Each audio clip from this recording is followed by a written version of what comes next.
marketing, entrepreneurship, and all things small business.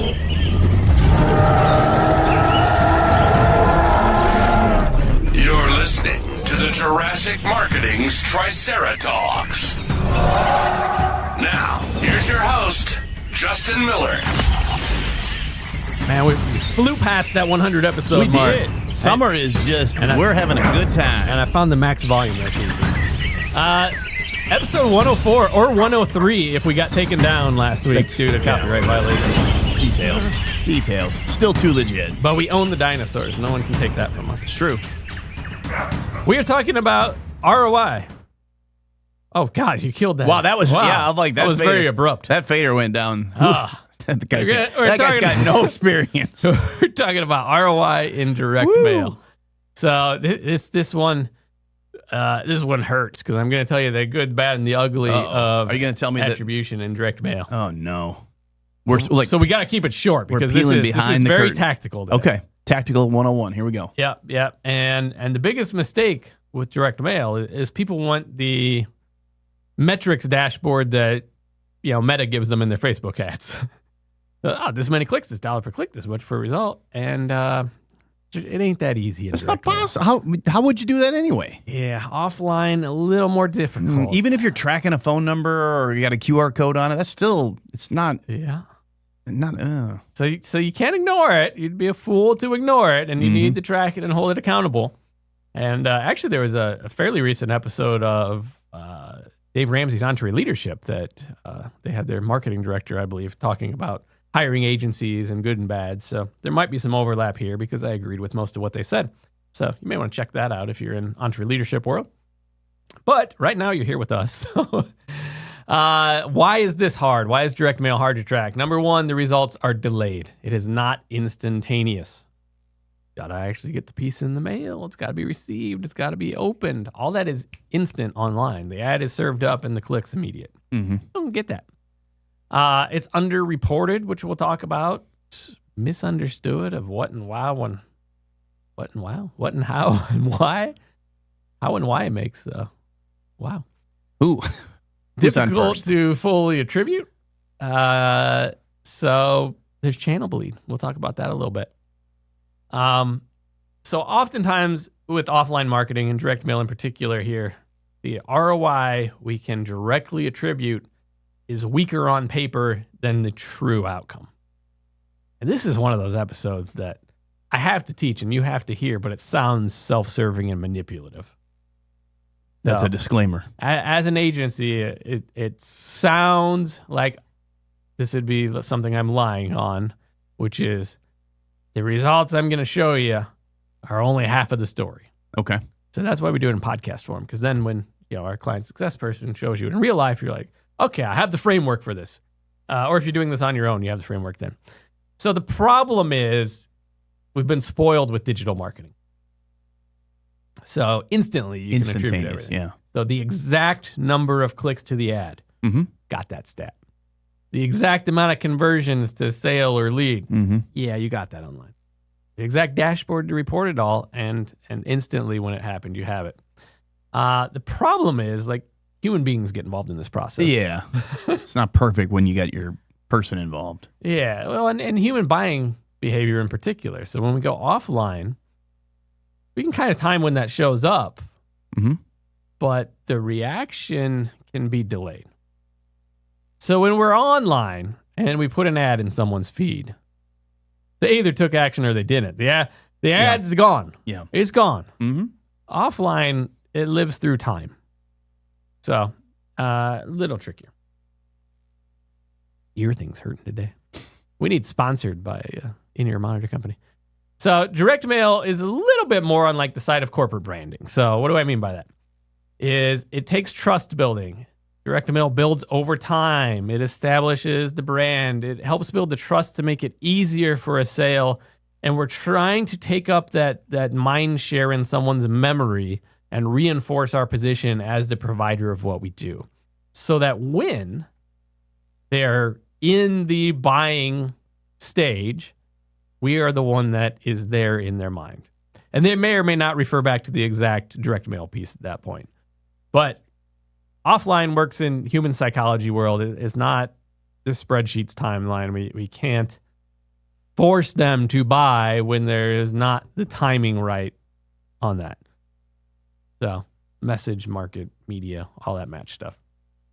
So number 2 problem is delayed conversion.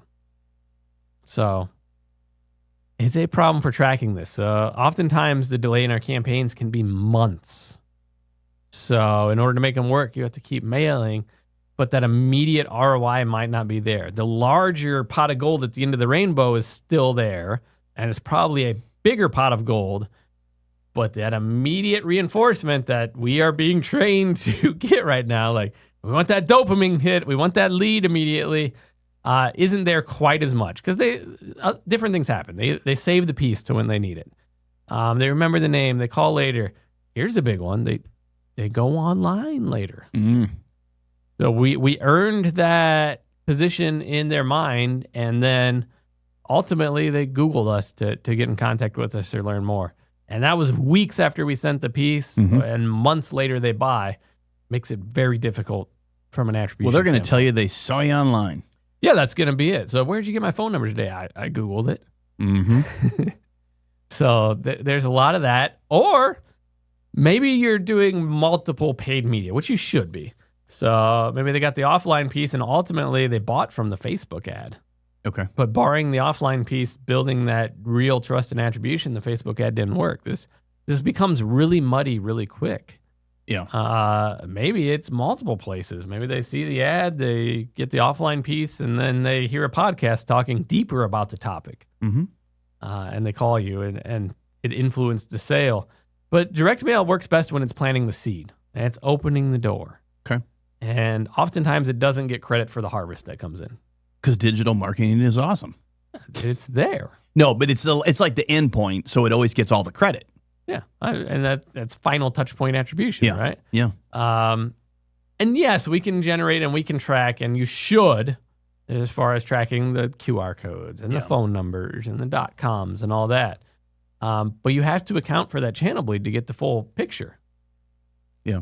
So we tell people it's usually about 2 to 1. If they have their stuff together and they're advertising in other media, it's usually about 2 to 1 that, if we get you 20 leads, there's probably another 20 that got scattered by their own action.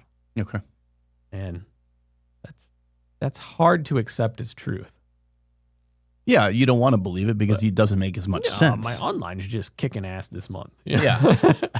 And I suppose at the end of the day, if you're once you get established and you're in a business that's making money, at the end of the day, sales are sales, revenue is revenue, but you might not ever really dive into like where that's. Well, I mean, you still don't have infinite ad budget, right? So you got to figure out what gets what and where to cut and where to increase. And it's never as clean as the data would have you believe. Well, no, short of a tree falling in my yard, if you send me a direct mail piece for a tree removal company, I'm not going to act on it unless I have a storm. So you're right. I mean, sometimes even if I send it, you may Google the company name and say reviews or is this legit? Yeah. Or you may type it in the AI at this point to say, I got a piece from this. Are they legit? Yeah. Or give me 3 companies in this area. That's true. Got a whole fun game there too. Even if you got digital figured out, guess what? AI just changed the game on you there too. Yeah. Can't manipulate it as easy either. I saw a post earlier in the month from Jason Hennessy, who does digital in the legal space. Yeah. He's like, hey, you can't game the online stuff like you used to. Yeah, you do all the SEO stuff right, but you also got to be good at what you do because the AI can hunt down everything else. Yeah. So it matters. But all that to say, the tracking still matters. You still got to do it. You still got your tools for it. You got dedicated phone numbers, dirt cheap in the scheme of advertising. Got your QR codes. People do scan them. They don't scan them as much as they did. You got landing pages. Offline landing pages are difficult to get to land on, even with the QR code. Online, obviously, that you can link direct to a landing page. You have offer codes and coupon codes if your industry is appropriate to that. You have spikes in call volume. You can kind of see that. If you're starting to see on the organic online side a lot more traffic or web searches coming in that way, And of course, you're going to ask the clients, although they rarely can give you the full picture. They can kind of give you the most recent thing that influenced them. And you got to be a little careful how you word that question too. Sometimes it's, where did you hear about us from? Okay, did you see us anywhere else? No one asks that. That's a good question. You're right. I would never think of that. Yeah. Yeah, because they want to get onto the sale. True. I want your money. Instead of worrying about where the next one's coming from, let's move that through there. You're not going to stop the sale by asking the follow-up question, by the way. So tracking is not a perfect certainty. It's about getting you going the right direction. Give you some clarity, some directional clarity. Yeah. It's are we moving in the right direction? And at the end of the day, there's finite money. How much are you going to spend on marketing? That number is finite. As much as like Kennedy preaches infinite marketing budget, if it brings in more than it costs, very few people can wrap their head around growth at that rate of investment. I can't. I've never been able to do that. Yeah. It's like, no, if I could just cut that marketing spend in half, I'd have that in my pocket. Yeah. Can I double the sales to get that in my pocket? Yeah. Yeah. It's limiting versus expansion, right? So you need to think long term. If I can inject one thing, it's to think of direct mail as a long-term game, a long-term play. So repetition matters. Familiarity compounds over time, ultimately leading to trust. Trust is what either opens the door or cements the relationship through to a transaction that brings you value. Not the other way around. Not they'll spend money, I'll do good, and I'll build trust. Nah, let's build the trust first. So in my world, that looks like newsletters. It looks like follow-up mailings after the lead's generated, which is like, I did my job. I marketed. I got the lead. I paid for it. What? I got to spend more money after that? Yeah, you should. It helps everything. That recurring mail and we have people that come back years after receiving our mail. Years. We got people that have never done business with us that want to make sure that they don't fall off our newsletter list when they leave or when they move. Just had one recently, actually. You came in from this media and you didn't spend anything yet, and we've spent X dollars chasing you. All right, we'll let you ride a little longer. You have to cut them off at some point, but not like flipping a switch. This is not like the Facebook ads where you turn them on, you get busy, you can turn them off. Doesn't work that way. I wish it did. We have a handful of campaigns that work similar, but not the same. But the bulk of it's built on reputation over time. It's real work. That is, but it's hard work, but it pays off. Yeah, to build that authentic relationship, which takes time. It's not clean, not immediate, not that instant gratification we like. I just want to spend $1 today and get $2 tomorrow. Yeah, that's the name of the game. Totally. But it doesn't work that way in direct mail. It might be like spend $1 today, get 50 cents tomorrow, $1 3 months from now, and $20 12 months from now. And you got to realize the influence you're causing with the pieces. So ask yourself, are you looking for only immediate response? Are we delaying conversions or ignoring the ones that took a long time to respond? And are we getting to the real attribution of all the factors that came into play? You'll never get it perfect, but you can get it better if you have good expectations out the gate. So we'll help you open the door. It's up to you to build that trust and the real relationship. And then Kevin doesn't have music for us.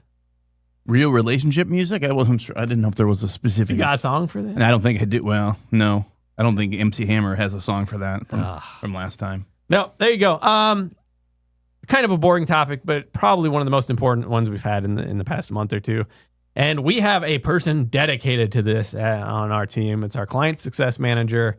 Her job is to make sure that there's appropriate attribution, that the expectations are right, and that we're moving towards your desired outcome and everything ties in. So if you need help with anything, you'd like someone to walk this walk with you through your marketing, happy to do so. Call, text, visit JurassicMarketing.com. Or come back next week and we'll teach you some more. Thanks for listening to the Triceratops podcast. Be sure to subscribe and leave your comments. For more information on how Jurassic Marketing Direct Mail can help grow your business, visit JurassicMarketing.com.